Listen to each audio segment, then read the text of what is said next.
क्या आप बार-बार अलग-अलग बैंकों और इंश्योरेंस कंपनियों में अपने केवाईसी डॉक्यूमेंट्स जमा करके थक चुके हैं? क्या आप ट्रेन का तत्काल टिकट बुक करते समय दलालों की वजह से बेहद परेशान हैं? या फिर आज जो एक व्यापारी है, वो जीएसटी नियमों में होने वाले बदलावों को लेकर चिंतित नजर आ रहा है? अगर इनमें से किसी भी सवाल का जवाब आपका हाँ है, तो ये वीडियो आपके लिए है। दरअसल 1 अगस्त 2026 से भारत में वित्तीय लेन-देन सहित रेलवे बुकिंग, डिजिटल पेमेंट और व्यापार से जुड़े कई ऐसे बदलाव हैं जो होने जा रहे हैं, जिनको मैं इस वीडियो में आपको विस्तार से बताऊंगी। और इसी वजह से मैं कह रही हूँ कि ये वीडियो बेहद ही महत्वपूर्ण है, लास्ट तक जरूर देखिएगा। नमस्कार, आपके साथ मैं पल्लवी रविंद्र सिंह।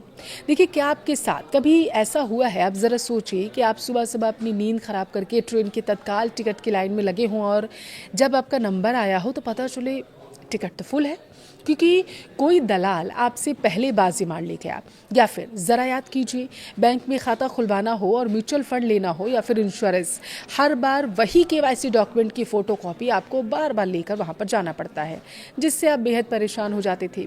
अगर आपका जवाब हाँ है, तो मैं आपको बता दूं कि सरकार और संस्थाओं ने फाइनली लोगों की सहूलियत के लिए ये जो परेशानियां हैं उन्हें सुन लिया है और इन्हें दूर करने का फैसला किया।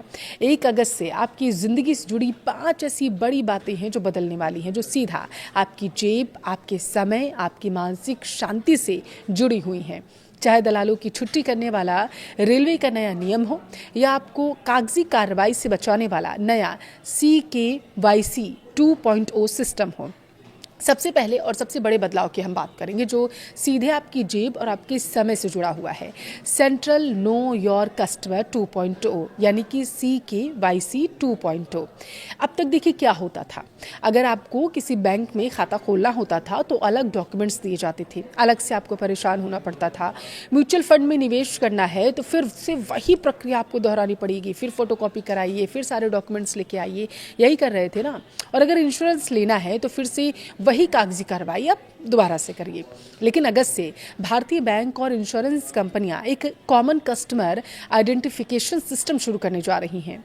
इस नए CKYC 2.0 सिस्टम के तहत पहला जो पॉइंट आ रहा है वो ये कि सिर्फ एक बार वेरिफिकेशन होगा। संस्थाओं को सेंट्रल रजिस्ट्री से आपका डेटा हासिल करने के लिए सिर्फ आपकी सहमति, यानी कि वो OTP भेजेंगे, वो आपको देना होगा।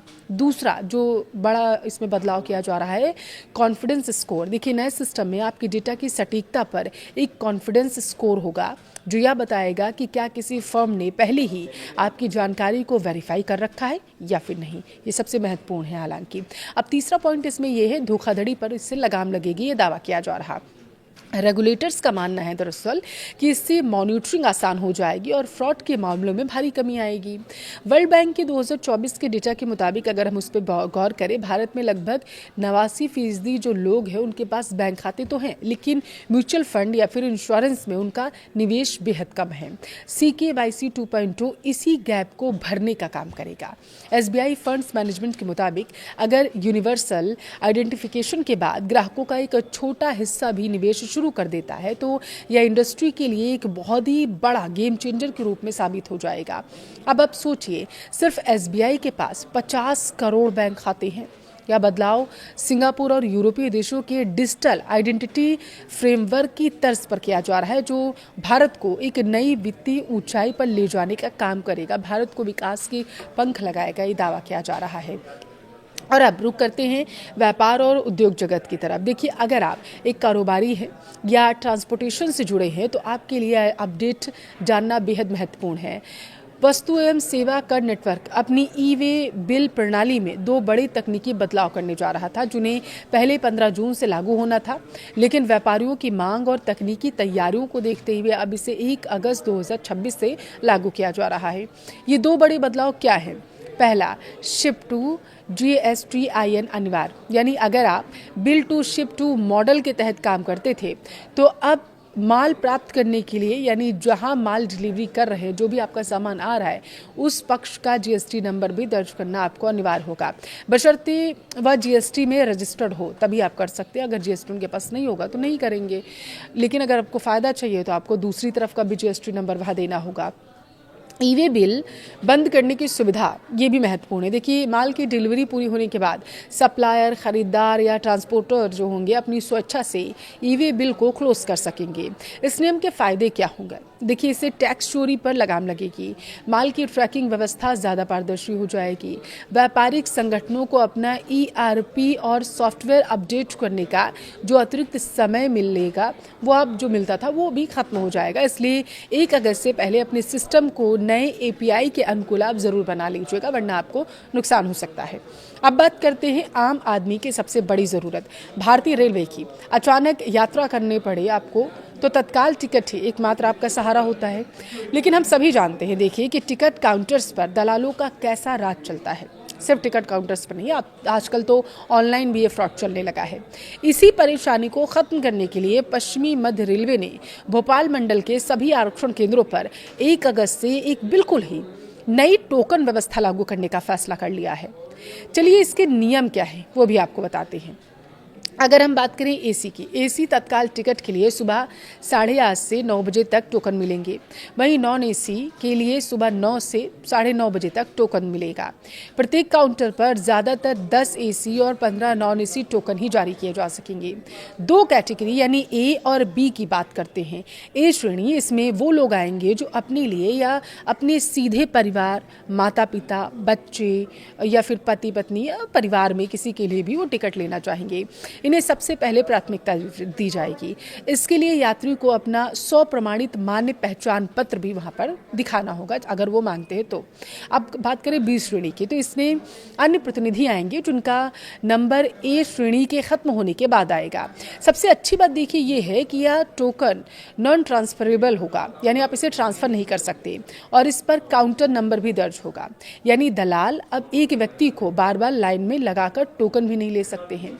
यह रेलवे का एक शानदार कदम माना जा रहा है, जिससे असली जरूरतमंद यात्रियों को राहत मिलेगी और दलालों को जो है उससे बाहर का रास्ता दिखा दिया जाएगा। उनकी छुट्टी होने वाली है। अंत में 2 और महत्वपूर्ण अपडेट्स जो आपके रोज़मर्रा के जीवन को प्रभावित करेंगे, इन्हें भी आपके लिए जानना ज़रूरी है, इसलिए आप वीडियो को अभी देखिए और लास्ट में अपनी राय भी ज़रूर बताइएगा कि इनमें से कौन सा अपडेट आपके लिए सबसे महत्वपूर्ण है। देखिए, पहला अपडेट है UPI को लेकर। आजकल हम हर छोटी चीज़ के लिए UPI का इस्तेमाल करते हैं। कई लोग दिन में बार बार अपना बैंक बैलेंस चेक करते हैं। सर्वर पर इस अनावश्यक लोड को कम करने के लिए 1 अगस्त से UPI ऐप्स पर दैनिक बैलेंस चेक और अकाउंट स्टेटस देखने की एक सीमा लिमिट जो है वो तय कर दी जाएगी। इसका मुख्य उद्देश्य ट्रांजैक्शन सर्वर को फास्ट करना होगा और क्रैश फ्री बनाना होगा। दूसरा अपडेट है पर्यटन और पर्यावरण से जुड़ा हुआ। ये बेहद महत्वपूर्ण है अगर आप पहाड़ों पर जाने का शौक रखते हैं तो। देखिए, पहाड़ों की रानी नैनीताल अगर आप जाना चाहते हैं तो सावधान हो जाइए, क्योंकि ध्वनि प्रदूषण को कंट्रोल करने के लिए 1 अगस्त से नैनीताल की प्रसिद्ध मॉल रोड को पूरी तरीके से नो हॉकिंग जोन घोषित कर दिया गया है। वहां वाहनों के हॉर्न बजाने पर सख्त प्रतिबंध लगा दिया गया है। नियम तोड़ने वालों पर भारी जुर्माना लगाया जाएगा। यह कदम वहां की शांति, पर्यावरण को बचाए रखने के लिए उठाया गया है और मुझे ऐसा लगता है कि पहाड़ों के लिए यह नियम बेहद ही अच्छा है। तो ये थे 1 अगस्त से लागू होने वाले 5 बड़े बदलाव। एक बात हमेशा याद रखिएगा, बदलाव से घबराना नहीं चाहिए, बल्कि एक स्मार्ट नागरिक की तरह, सिटीजन की तरह हमें सभी समय बदलावों को अपना लेना चाहिए। इन बदलावों को समझने की ज़रूरत है, उनका फ़ायदा भी कैसे उठाए उसकी भी ज़रूरत है। अब आप जानते हैं कि तत्काल टिकट के लिए नई टोकन व्यवस्था आ गई है, तो अगली बार दलालों को पैसे देने के बजाय स्मार्ट तरीके से अपना टिकट बुक करिए। जब आप जानते हैं कि CKYC 2.0 लागू हो रहा है, तो बेझिझक अपने निवेश की शुरुआत अब आराम से करिए, क्योंकि अब कागजी कार्रवाई का कोई झंझट ही नहीं है। अब आपकी बारी है। मुझे कमेंट बॉक्स में ज़रूर बताइएगा कि इन 5 नियमों में से आपको सबसे ज़्यादा किस नियम का इंतज़ार था।